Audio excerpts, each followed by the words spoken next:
কলকাতার রাস্তায় আপনারা যেসব মূর্তি দেখতে পান সেসব মূর্তির গল্প জানেন?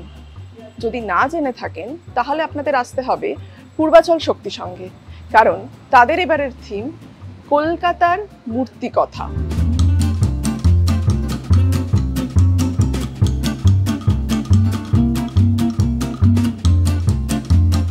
স্বাধীনতার আগে যে ইউরোপিয়ান যে কালচার ছিল, যে আর্ট ছিল, এবং পরবর্তীকালে স্বাধীনতার পরে যে ইন্ডিয়ান আর্ট এসছে, এই দুটো আর্টের সংমিশ্রণে আমরা এবারের যে মণ্ডপটা করছি। যেমন আমরা শ্যামবাজারের পাঁচ মাথার মোড়ে নেতাজির মূর্তিকে দেখেছি, এই মূর্তিটার মধ্যে যে তৈরি করা হয়েছিল সেটা কোথা থেকে এসছিল, সেটা কিন্তু আউট্রামের যে মূর্তি ছিল, উনি একজন শিকারী ছিলেন, অশ্বারোহী ছিলেন।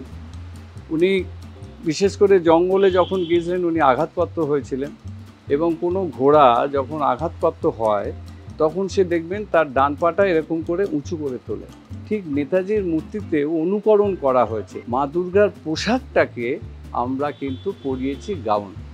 হ্যাঁ, যেমন আমরা ভিক্টোরিয়ার যেটা উনি নিজে দিয়েছিলেন, নিজে ছবি করেছিলেন উনি বসে, সেইভাবেই সেই পোশাকটা এখানে দেখানো হয়েছে। এই যে মিশ্রণ, দুটো শিল্পের মিশ্রণ এখানে কিন্তু প্রধান আকর্ষণ।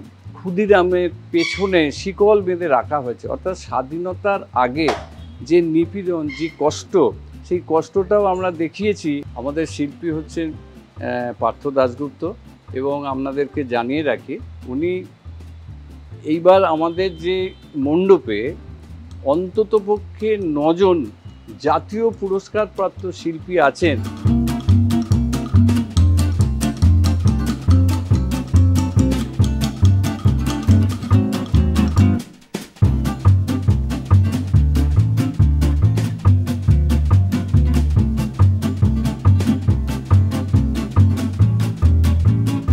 বাঁশ নয়, একেবারে লোহার বিম, ইট, সিমেন্ট, কংক্রিট স্ট্রাকচার তৈরি হচ্ছে এখানে, যে কারণে কাজ খুব দ্রুত গতিতে এগোচ্ছে না বলা চলে।